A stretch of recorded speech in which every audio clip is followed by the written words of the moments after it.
There you go. A new Mega Man ranking for 20XX, and you only heard it if you're a member of One Rad Club. You can become a member of One Rad Club by going to oneradclub.com. It's our Patreon, and you can get exclusive content for as little as $1 a month. Okay, so personal history with Arthur. Kyle. Yeah. Can you see the Google Doc there? Yes. Can I get you to read out my personal history, the one in the blue there? Oh, sure. I seem to remember it being on back in the day, but it was aimed at kids younger than me. I was 11 at the time, so I was more interested in cartoons about violence and hairy. I had younger cousins, and I think they watched it, but I never paid any real attention to it. That was John E. Capcom's personal history of Arthur. Hoping you wouldn't see it. So I could get you to read it out. How about you, Keith? Well, my brother is 4 years younger than me, and he was very much the appropriate age to be into Arthur. So via them, I was exposed to it. And actually, our original exposure to it was from a PC CD-ROM game. I'm saying that in quotes. Yeah. Which was the Living Book series, which were basically storybooks. You would click through, it would read them to you. You could click on stuff on the screen, and everything would do like wacky little actions or something, I guess. You know, you're clicking on like the teapots, and they'll be like, woo, it'll blow steam out of it, whatever. Yeah, back in the day, these are like PowerPoint presentations sold to children. Yes. It was an interactive storybook, I guess is the best way to describe it. And this one was for Arthur's birthday, which I'm sure was one of the books Mark Brown had written. And we played through it a bunch. Like it was the silly things that would happen on the screen. My brother would get a total kick out of them. So we played it a lot. And I definitely saw some episodes of the show because of them, specifically the first, because as I was watching the season 1, episode 1, I was like, I really remember this. Like, I remember seeing this episode, whether my brother rented a VHS or like one of their friends had a VHS or something. I definitely feel like I saw the Arthur's Glasses and Francine's school picture episode multiple times. Yeah, I did too. I had younger siblings. We watched it a lot. And up until like 2012, Arthur was predominantly shown in that 4:3 aspect ratio. So all of those older episodes were constantly being rerun too. So they were pretty easy to catch. But I had the same thing when I was watching the first episode. I was like, I didn't remember the glasses as much, but that whole getting the hair done for the school picture thing, I was like, oh, I've seen this episode. Yeah, it's very like a mini Taming of the Shrew. Is it Taming of the Shrew? Yeah, where she tries to take, like, you know, not to like hook her up with someone, but that classic tale of like, I bet I can make them pretty like me kind of thing. Yeah. And while we're on it, fuck Muffy. She's terrible. Oh, well, you know what? I gotta say, Muffy in the earlier episodes was a lot softer than she became later on. Like, she became a real snob. That was kind of just shitty. Whereas I found Francine to be a complete asshole most of the time. She's terrible in that first episode. Yeah, like they wanted her to be like the bully kind of at first. Yes. I have it written down here when I was watching the first few minutes of it. I was like, Arthur should tell that bitch to fuck off back home to the Planet of the Apes.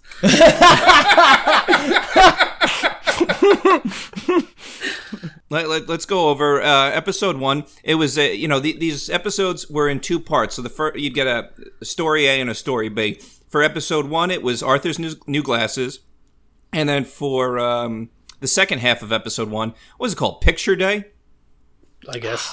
Something like that. Yeah, it should be like the title if it isn't. Yeah. Well, it's a plot that I lived when I was a child. Arthur, he can't see anything, and is having trouble keeping up in school. Yeah. So he has to get glasses. He picks out a frame that just makes his round oval head look rounder. Right. The optician should have advised him that if you have a round head, get square frames. They'll complement them better. But he picked the Chad frames because he saw himself as some kind of square-jawed Brad Pitt, I guess. And then he's just not happy with them because people make fun of him for having glasses on. And he tries to get rid of them, so he like fires them with a catapult. Yeah, slingshot. Yeah, it bounces back. Like he throws them out into the garden or something. The weirdest one was like his dad brings him back once they're out in the garden, but then he tries to get his sister to break it with a hammer. He's like little baby sister, and I was just sort of going, just break it with the hammer yourself. And then I was like, I can't, because he's blind. He can't see where they are. I appreciate Arthur's commitment to making sure he doesn't lie. Like she broke them. Like I can't break them myself. They'll get mad at me if I break them myself. Yeah, so. But if he shoots them with a slingshot and they ask him where'd they go, what is he going to say then if he can't lie? It's true. No, I do love that because he launches them and they hit a clothesline and it flies back in his window and just lands on his bed. Yeah, fucking great. Like as a great joke. As a new glasses wearer myself, the moment where he was driving in the car and he's like, "Look at that plane up in the sky! Look at the leaves on the tree."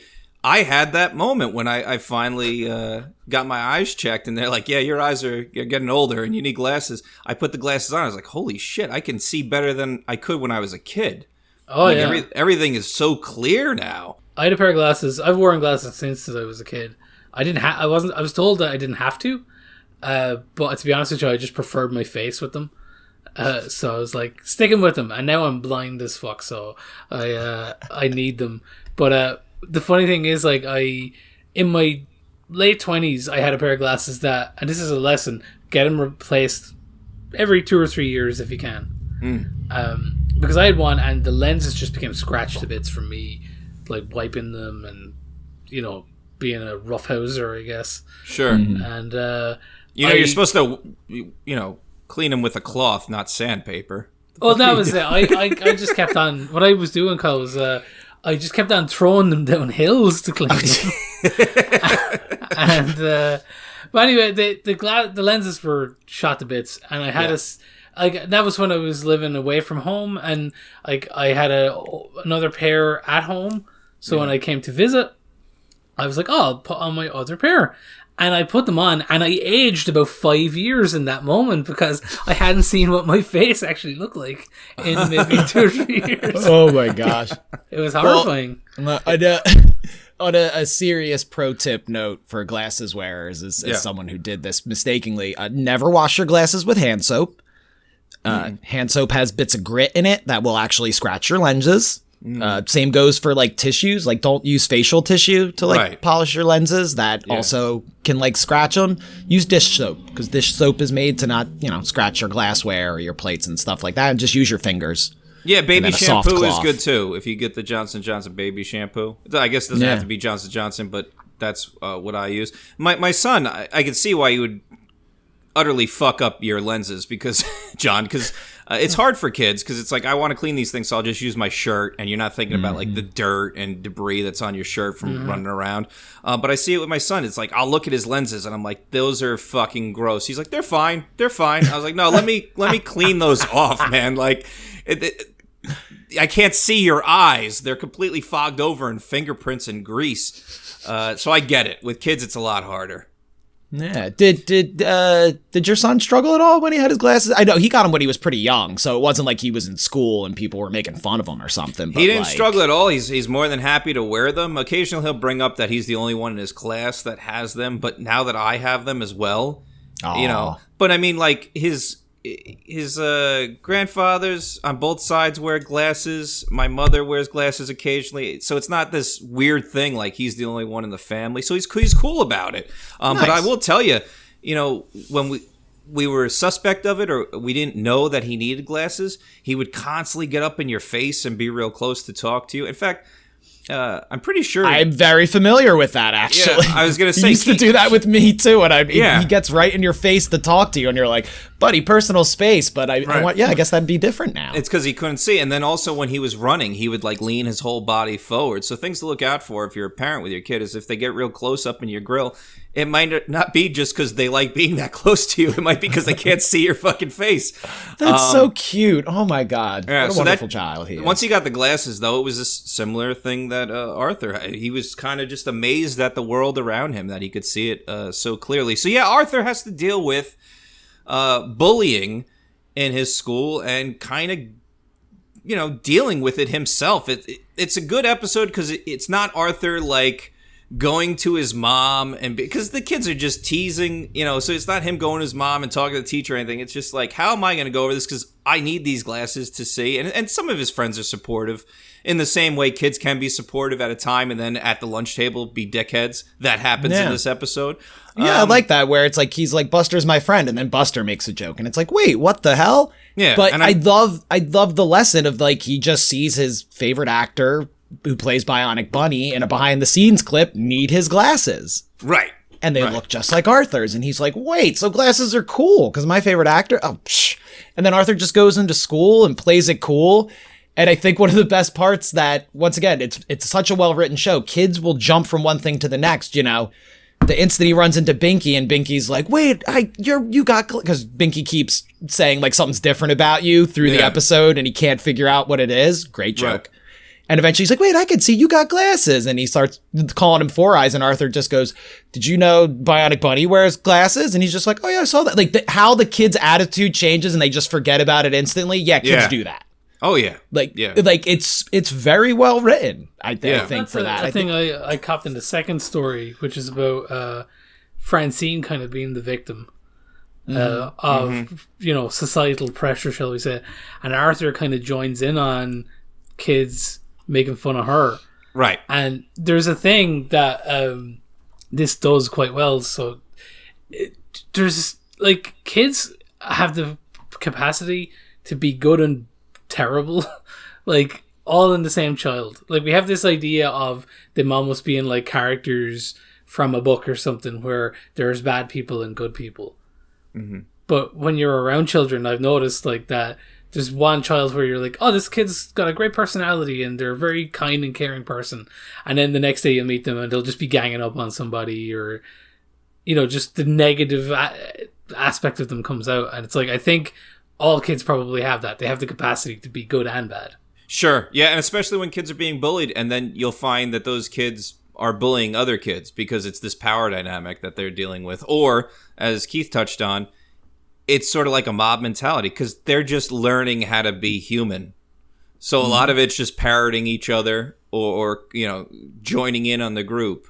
So yeah, with Francine, it's nice because both halves of the first episode are kind of dealing with being yourself and not being afraid to be yourself. So like Arthur needs glasses to see. He has a better quality of life when he has those glasses. So he needs to deal with the fact that he's wearing those, and the people around him need to chill the fuck out. And so that's the dynamic. Whereas with Francine's Picture Day episode, it's her friend Muffy trying to convince her that she should wear a nice dress and do her hair nice for Picture Day because she wants her to be beautiful just like her.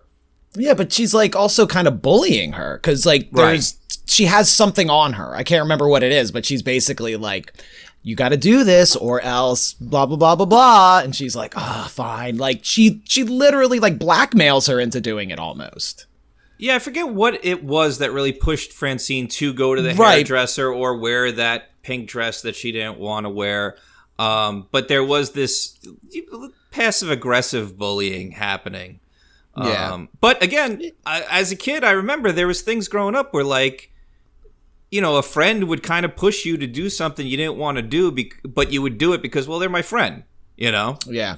I think I like the way John described this the most in the notes, which is Francine can't decide between being attractive to men or useful to them. Oh, yeah, because she has to choose between her looks and kickball. Right. She's a star she's actually a star athlete in the show's canon. But particularly there in the episode, there's this subplot with the group of kids, I guess they're in third grade, going up against fourth graders in a game of kickball during recess. Is that just baseball where you kick the ball? Is that what it is? Yes. Yep, that's it. Yeah. Yep. It's a real easy game for kids to play because they don't have to have any skill past rolling a ball and kicking it and running. Oh, great game. Played a lot of that at day camp when I worked there. Sure, yeah. Yeah, fond memories of playing that as a kid. So yeah, they need Francine in this game, but Muffy won't let her play because it will, mess up the dress and mess up her hair, and then finally she's had enough, and she does it anyway. and she becomes a complete mess because throughout the episode, even after she does her hair, the hair doesn't come out the way she wants it to come out because her hair isn't the same type of hair as Muffy's. She gets ketchup on her dress, and then they got to put a big gaudy bow on it to cover it. She already looks like shit to begin with. And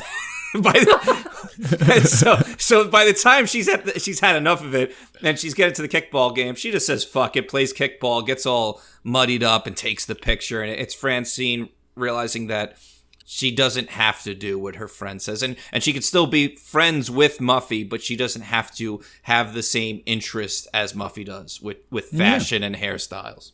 Yeah, I really like the end where her and Arthur exchange pictures, and Arthur's like, "It looks just like you." Yeah. You know, because he's used to seeing her dirty and messed up, and you know that's her look. She's a tomboy, basically. Meanwhile, Arthur's looks like he's shooting lasers out of his eyes because of his glasses. Yes, yeah. I love that too. So many great little jokes in the visual jokes in this show. So many little things. Seeing all the kids get their pictures taken horribly and little accidents happening. They're sneezing or what? Oh, it's great. Yeah. When when Francine came out of the hair salon and her hair looked like she had like kind of want to say like Ronettes curls or something. Yeah. You know, she looked. It reminded me a lot of the episode of The Simpsons where Lisa goes and gets her hair done, and she's all happy with herself, and she just comes out of the salon, and immediately Nelson laughs at her, and she just feels depressed. Yeah. And I was like, that's one of the realest depictions of childhood I've ever seen. Like, it's so brutal. Her hairstyle looks like Art Garfunkel, who was also a celebrity guest on Arthur at one point. All right, now was he? Yeah, he was. We're flashing that's awesome. forward 25 years to the final episode. The first part of episode 4 in season 25 is Blabbermouth, which kind of deals with a bunch of topics. It deals with not being able to keep secrets. It also deals with the dangers of social media and privacy issues. This might be my favorite one we watched today, actually, because it was the funniest. Basically, they're having a surprise party. Arthur's throwing a surprise party for Muffy because she's coming home from vacation in Hawaii. And he has everything set up and then realizes he forgot something, so he calls Buster. And I'm like, what is going on? Why? How would he forget to tell Buster? You know what I mean? Like, I'm already in and being like, what's going on here? They're not explaining. They're just going right into it. And Buster has this, madcap run, Ferris Bueller style, to try to get to, Arthur's place in time for the surprise. And the issue is Buster's like, you forgot to tell me about the surprise party. And it this is where the best joke in the whole thing comes in, because he's like, why didn't you tell me? And he's like, well, you would have ruined it. You know what I mean? Right. And Buster's like, what do you mean? He's like, well, there was, Brain's surprise party and so-and-so's surprise, you've ruined 4 other surprise parties. And in my head, I went, that's a lot of surprise parties. And Buster goes, we have a lot of surprise parties. And I was like, oh my God, this show is smart. Yeah. Like, it was and I love they repeat that joke again, where like when Arthur's explaining which ones, he goes, wow, we do have a lot of surprise parties. I mean, you could have had that in like a Simpsons episode. That's a great comedic, it's just a good classic style joke. So Buster can't keep secrets, and Buster tries to learn to keep secrets and keep his mouth shut. So, he asks Arthur to like tell him some other secrets, and Arthur like basically makes a few things up. Right. So Buster decides, I'm going to get everyone to tell me my secrets, and Muffy with her pictogram, we're going to like put these secrets out in the open, because wouldn't the world be better if nobody lied and everybody knew everything? Which I could certainly say I thought that as a child, as someone to this day who really hates like lying in any kind of way, that like I can see that point of view, being like, just never lie about anything. Then everybody knows it. But like, that's dangerous. Right. Arthur gives him those fake secrets and to test him to see if he can keep those secrets. It comes out that he can't. He can't keep these secrets. And then Arthur tells Buster like, well, it doesn't matter because those secrets were, fake.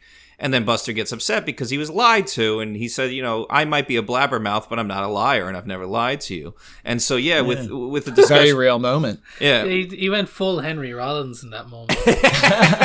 Yeah. And so then he starts talking to Muffy, and he says, what's so wrong about, getting things out there? And Muffy's like, yeah, I think privacy is overrated. Legitimately says that. Great line. Great line. So Muffy and Buster hatch this idea to start a blog where they're going to expose people's secrets. And so Buster sets up like a Lucy psychiatrist stand type situation, which is a good parallel because these characters are very much like the Peanuts gang. Mm-hmm. They're not as satirical in their characterizations, but it is kind of that group or that gang. So he sets up a table in the park, and it's like, tell me your secrets. And his little buddy George, who's a moose, comes over. Okay, I thought he was a reindeer. Whatever. It's all Calvin Ball with these animals, to be honest. I know the rabbits are rabbits. It's pretty clear. Yeah. The booth though, like you'd think in Lucy, like I saw it and I thought of the meme of the guy sitting there with the thing in front of him. That's what it made me think of. Fucking Crowder. Is that who it is sitting there? Where it's like, I think this, like convince me. Yeah, that guy's a fucking idiot. Anyway. Yeah, but I mean, I'm thinking of the meme. I didn't even know that's who it was until you said it. I thought it was some random schmuck. I know who he is because he's an idiot. Steven Crowder? Yeah, totally. Sorry. That's okay. So George gets up to him. He's like, I'll tell you an embarrassing secret. I slipped on a banana peel. And so Buster's like, this is great. He calls Muffy. He's like, Muffy, let's put this on our blog about, exposing the truth. And she's like, nah, we need something juicier than that. And then George gets real cagey about a secret and tells Buster, we, the audience, don't hear it. Yeah. And then we cut to Buster coming to the realization like, oh, I shouldn't have told Muffy to post this. I have to stop her before it gets out. This will ruin George. And it's just a stupid kid's cartoon. And I was filled with dread. I'm like, what happened to this poor moose? What happened to him? I went to just a dark, dark place. I didn't at all until you brought it up, in our chat, where you were like, what happened with George? And I was like, he's fine. He owns the Sugar Bowl, thinking of the final part of the episode. That's, do you know how he's able to buy the Sugar Bowl? How? He got paid off by Epstein. Right? Oh, my God. No. Oh, dear. Oh, no. It all comes together. I missed that. At the end, he owns the Sugar Bowl? Because I know it was it's Brain's parents own the Sugar Bowl throughout the series. Yeah, no, at the end when they're all, the very end, I know we're getting ahead of ourselves, but he's kind of like getting stuff off. Someone says something, he's like, my Sugar Bowl's your Sugar Bowl, or something. He says something about him, that it's his place. You can see he's working there. Yeah, I was just concerned it was like a Bicycle Man Arnold situation from Different Strokes.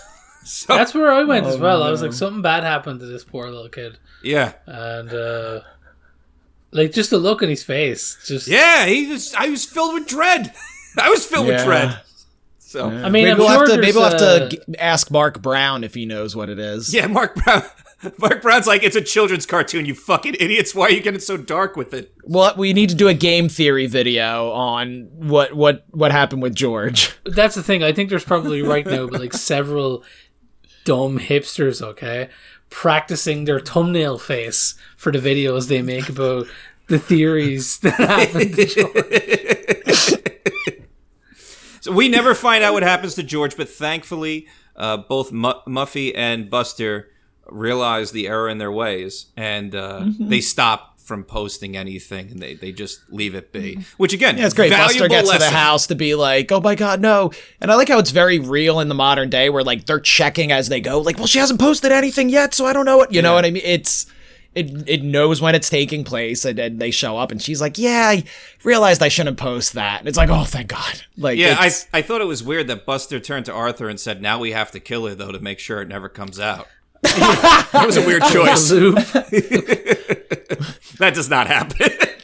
Anyway, second half of the episode, we get to see the Arthur gang all grown up. Yeah, it's neat. It's a parallel to Mark Brown, actually, is the whole, because Arthur, is a, written, drawn by him, so. And he's in the episode, too. Yeah, he gets a little cameo. But, yeah, it's all about how Arthur goes to take out a book at the library, because as we all know, Arthur loves to read. Yes. And he goes to the library and gets the wrong book, rather than getting this dinosaur adventure book he's been really looking forward to reading that just came out. He gets a book about drawing animals. Later on, you see the book all right, and it's like there's it's an instructional book on how to draw animals, like as we would know them. But I was watching the show and they're going, but they're animals. Arthur's a mouse. And part of me wished, that they opened the book and it was just like slightly overweight naked men in the pose of an animal. Oh, the people are the animals? Yeah. It's just like a guy pretending to be an elephant, It would just be an animal anatomy book, technically, for them if they opened it up, How to draw animals, and they're like, whoa! It's like, when you find those books at the library as a kid, like, there's naked lady drawings in here. Yeah.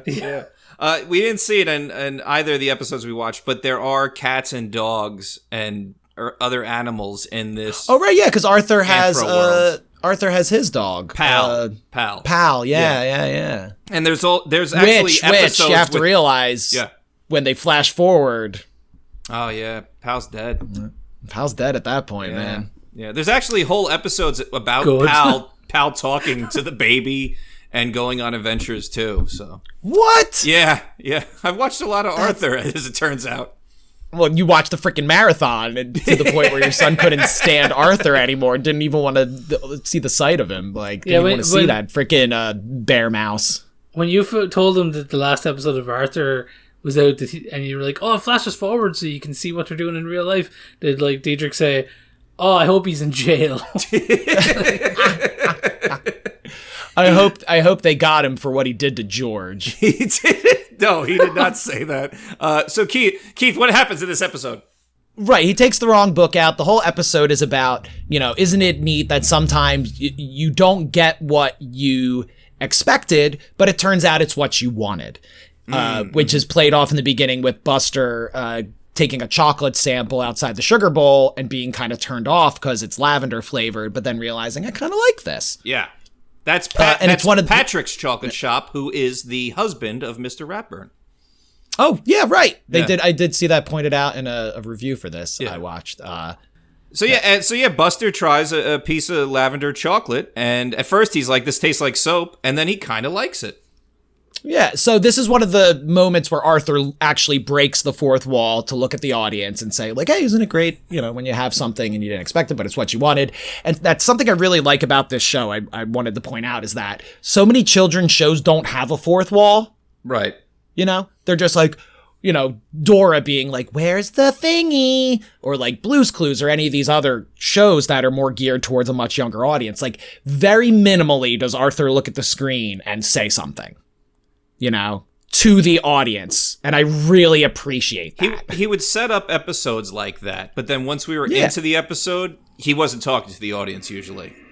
Yeah, and I really like that about the show, because it's not treating the kids like they're idiots. Right. And being like, no, you're a part of this. Like, the kids aren't idiots watching this. They know this is a show. But so it's all about how he gets this wrong book. And they go to take the book back. Him, Francine, Muffy, and Buster try to go to the library to bring the book back. They can't find the librarian, but they do end up finding Squid Game in the back. I'm going to call this. And they play Squid Game to decide what their fates are going to be in the future, much like one of those tests they used to give you in grade school to see, like, what job you should do. Nobody is violently murdered for mad ducats or whatever, like the Squid Games on Netflix. Is that what that show's about? Yeah. You didn't watch. It's not about kids learning what their future jobs should be. Are you fucking with me? Did you not watch Squid Games? No, I didn't, but I know what it's about. I am fucking with you. Gotcha. And once again, the kids all get assigned jobs they would not expect. The game tells Muffy she should be a public servant, which servant? Ugh. Yeah. Francine's going to be a businesswoman, which, how could she be a businesswoman? And Buster's getting told he'll be a teacher. And I love all their funny flash forwards where they're like thinking like, I couldn't do that, and Buster, he has a whole classroom full of brains who want to be taught actual things, but Buster wants to talk about pseudoscience and cryptozoology. Yeah, right. Which I love that touch to his character, that his character is very much into pseudoscience and cryptozoology throughout the show. I think it's a neat little character touch for him. He literally says, I hope I become a pseudoscientist. Yeah. And instead he gets teacher, and then it's like, no, you're gonna have a bunch of brains who want to learn math and stuff. And I love that, like, they're like, we want math. Like, it's really great. And as Arthur gets to learn his, the machine runs out of batteries. Right. And we don't get to find out. And then the machine takes us to the future, where we get to see that everyone does become what the game told them. Hold on, though. Hold on. So wait, what did I miss? The game. Oh, as he's leaving, yes, right? We forgot the cameo. Leaving, he wants to get rid of this book that he didn't want, but the librarian is nowhere to be found. And so he goes up to this person who is Mark Brown, guest starring in the show, and he says, "Look, I'm just trying to exchange this book. I don't want it." And he goes, "Well, why don't you give it a shot? Take it out, look it over, and see if you find something valuable out of it." And he takes Mark Brown's advice. I don't think the character's ever given a name or anything like that. But he's like, Arthur just puts the book down, and he's like, "Hey, why are you leaving this?" And he's like, "Oh, it wasn't the one I wanted." And he's like, "Well, there's some neat animal pictures in here. Why don't you take it and see?" Yeah, he's like, "Come on, it's all pink in the dark." And so Arthur it's all paper in the dark. I like the idea of him being the author of that book, and he's like, "Whoa, what's the problem? What? This book ain't fucking good enough for you, or something like that?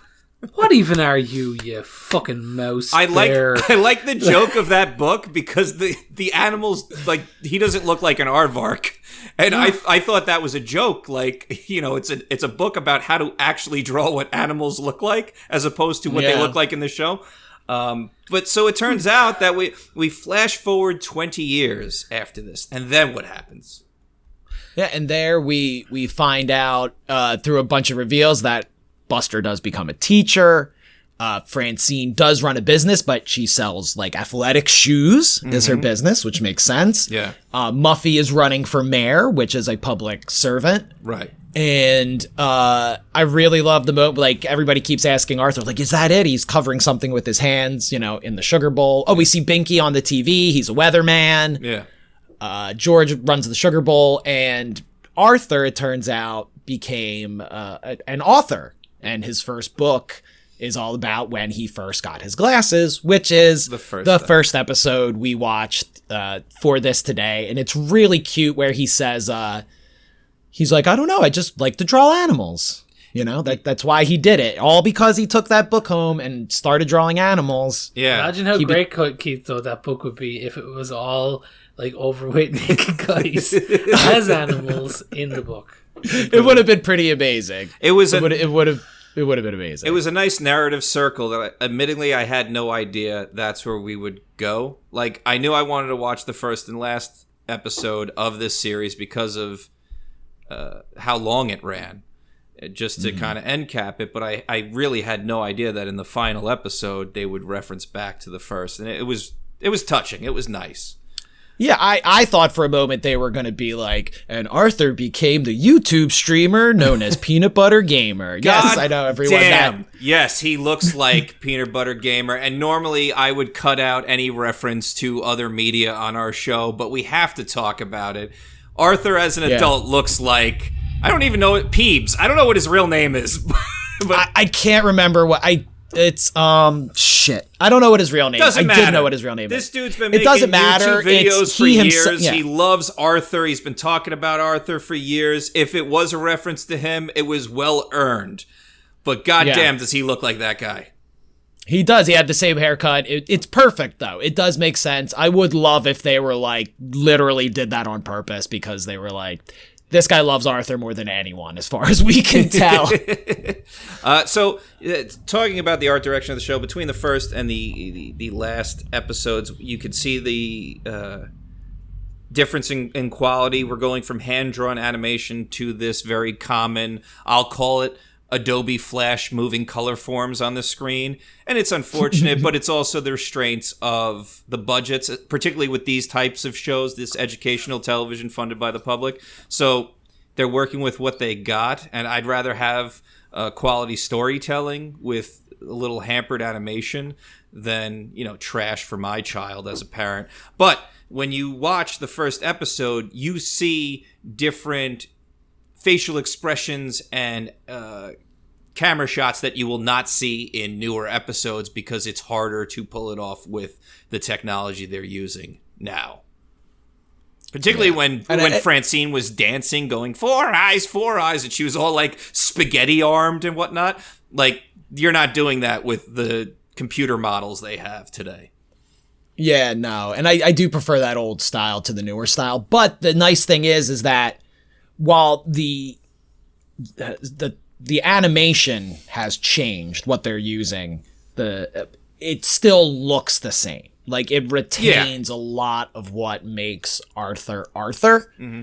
And I think that's great. A lot of shows sort of lose their original style or have lost their real feel, I want to say. Yeah. You know?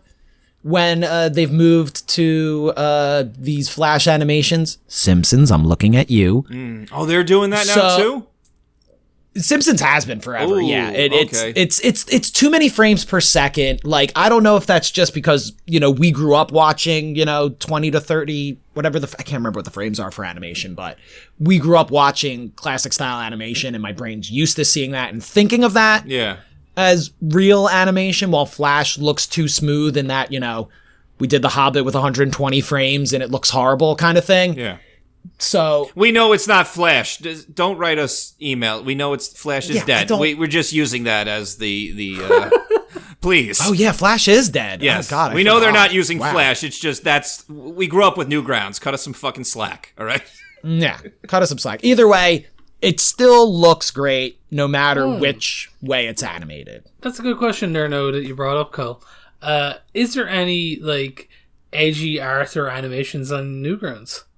I haven't been to Newgrounds in years. I know it still exists, but I'm sure... I bet there is. I'm sure Strawberry Clock is still wrecking shit over there. Because I often found that Newgrounds was just the recycling of other animation, but they're just like, but they're swearing and... Yeah. Okay, on my first quick on-the-scene search, I found an animation titled Arthur Loses His Life. There you go. On Newgrounds. Shucks, guys. Oh, Arthur just went to the kitchen in the sky is the description of this movie. What do you think about the animation? There's definitely some Arthur stuff on here. Yeah. John, what do you think about the animation of this show, not Newgrounds? I more or less liked it. I didn't have the same problems that you guys did with the later episode. I thought the later episode looked quite nice. Kind of reminded me of the heavy metal style of animation in a way. Mm-hmm. Okay. With the line art, where the lines are incomplete. Yes, I know what you're talking about. Sure. They're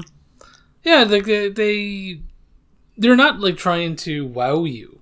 They're just trying to make something that makes visual sense. Yeah. And I appreciate that because the show isn't supposed to be a thrill a minute.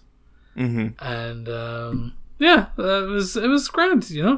It's a children's cartoon. What more do you want? No, I agree. The importance is the storytelling, and the writing, in my opinion, is top notch for what it's trying to deliver for children. Over the years, there were many different voice actors who played these characters. They all sound a little off to me because I grew up with my younger siblings, and for whatever reason, the sound of Arthur and DW it's very particular to those first few seasons. But they do a reasonable facsimile of those characters today.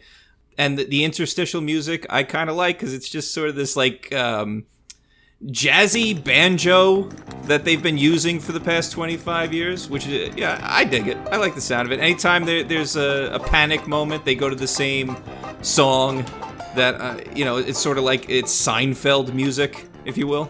Yes. Yeah, it definitely has the setting up the scene music stings. And I do one thing I like about this show, I feel like it did before The Office did, is has there ever been moments where the characters literally look at the camera Arthur does that, right? Where he'll look at the camera and be like, that was ridiculous. Oh, sure. I feel like that's something I've seen before, and I just want to say The Office, you stole it from Arthur.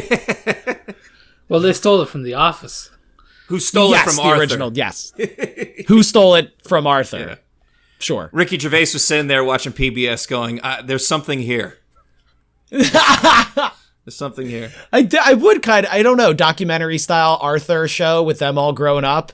I don't know. Could be fun. Yeah, I didn't like the way they looked grown up. Aside from Arthur looking like Peebs, the rest, it's just weird seeing them like. With I felt like they made all of them look older while Arthur still looked kind of young. What I'm hearing. No, John. John, where are you going with this? No, what I'm hearing from you, Kyle, is that you're going. I thought some of the girls would look a little bit sexier. You know what I'm saying? You dickhead. No. Where's the hogs on these guys? They're adults. Look, while we're on them in the future, still one of the best moments in the whole episode is DW is a goddamn cop. Yeah, she's a bossy asshole all her life. She's a tattletale. Yeah. She's also a total tattletale. So, like, perfect thing for her to become. And I love the joke with her. I don't know who that kid is because I haven't watched enough Arthur. Oh, that's I'm guessing that's Bud. That's a later season thing. Him and his sister moved to Elwood City. So they have an episode about a friend moving away. So it's like, what happens when a friend moves away? But yeah, he shows up and she's like, it's great to see you. Let me buy you a coffee. But first I need to write you this ticket. Like, great fucking joke. Great. Yeah, and DW always has been the secret best character on that show, even though she's the worst. Sure. She's the funniest character. Because, I mean, everybody knows the, like, too bad for them, I can't read. Like, that's a fucking great meme and a great joke and is going to live. And that was the original joke in the show. Yeah. Like, that's not something someone took and made mean something else. It's exactly what it is. It's great. No, great writing all around. Yeah, and great voice acting on the parts, I think, of a lot of them. But I think a lot of how good it is can be attributed to the tight writing. One of the things that I found kind of impressive on the voice acting side of things was how, and I don't, it's weird, right? They made, what's his name, is it Buster? Yeah. Yeah, Buster. Mm-hmm. They made him sound kind of pathetic, all right? But not an annoying pathetic. Explain. You know, he's not annoying. Like, he's just a very kind of like, I want to say just like, he doesn't have a strong personality, you know? He's got a kind of a soft personality. Maybe pathetic isn't the right word, but I felt very sympathetic to him throughout the show. He's the kind of kid that if I'd have been around, I would have, like, constantly been getting in fights because people would be mean to him. And I'd be a little bit more rougher-edged. Yeah, he's a good friend, or foil with Arthur, because they have a lot of similar traits as far as they're not the best students, but they're not bad kids either. They're both, relatively kind kids, but they also have vast differences as far as they have the common interest. They like Bionic Buddy, they like Dark Bunny, but Buster's kind of that weirdo kid who likes UFOs and aliens and dinosaurs maybe a little too much. And I don't know, I found that relatable. I had friends like that who were way into something else that I wasn't into, but it's my buddy. Yeah, I didn't expect to like him when I kind of got his archetype, but I did. I really liked him as a character. I thought he was very real. Yeah, Buster's great. He has a very, while Arthur is very intelligent, and very self-aware, I feel like Buster is the more innocent character. He's not as aware of his actions as Arthur is. He doesn't get things right, but his heart is in the right place. Yes. Yeah. Totally. Look at us having one of our longest episodes ever about a children's TV show. It did go for 25 years, so we got to give it something. But that just shows, once again, it proves how good it is. That we as 30, 40 somethings almost, we could talk this much about these characters, how well defined they are in 12-minute episodes. I'd put it this way, if I was stuck with nothing but PBS children's programming to watch, it would be A Steady Diet of Arthur. The show doesn't talk down to the audience. As I mentioned before, there's a very minimum of Arthur breaking the fourth wall, which, there's no fourth wall in a lot of children's programming, Sesame Street on down. Yeah. I was laughing out loud at many of these jokes while watching this by myself. I think overall it is a good show with good life lessons that anyone at any age can enjoy if you're not a total dickhead, basically. You know what I mean? If you have some self-awareness and can appreciate basically which is a show about like society and sociology. Even this show is about like it's perfect. I think it's fantastic. No, I agree with Keith. I think the only way you could dislike this is if you can't allow yourself to be emotionally vulnerable in some way. Sure. Or you can't allow yourself to, I don't know, to just be, like, to be open to it. I think there's anything bad about it, you know? I gave it an 8 out of 10 in the Cereal Bowl ranking just because, like, I think it's well made, well animated, well performed. Like, everything about it's good. I just didn't especially find it riveting in the way that I did Jace or stuff like that, because like Jace was exciting to me visually, whereas this was just like it functioned.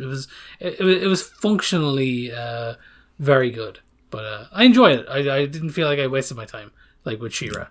Yeah. I know what I have written here in my notes, but I want to give this show a perfect 10 out of 10. Wow! I really do. We haven't seen a 10 on this show since Pete gave Droids an 11. I know John has always said the 10 out of 10 mark is Batman the Animated Series. Sure.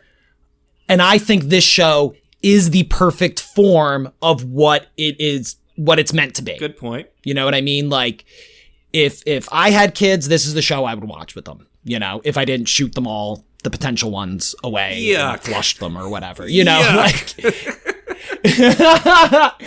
I do think this is the perfect form of children's programming. I think it deserves a perfect 10 out of 10 Cereal Bowls. I just think it can't be denied. It's great. No matter what age you are, I give it a perfect score. I think it's perfect for exactly what it is, in the same way Batman is absolutely perfect for what it is. I'll give it a 9 out of 10. I agree with what both of you were saying. I'll only give it a demerit because of the dip of animation. But to be fair, the show went for 25 years. So there's going to be some dips here and there. But man, I wish there was more of this, because as my son gets older and ages out of shows like Daniel Tiger and Sesame Street, I'm finding it harder and harder to find quality programming that's age appropriate for him. And it's sad to see this one go, but boy, did it have a significant and impactful run.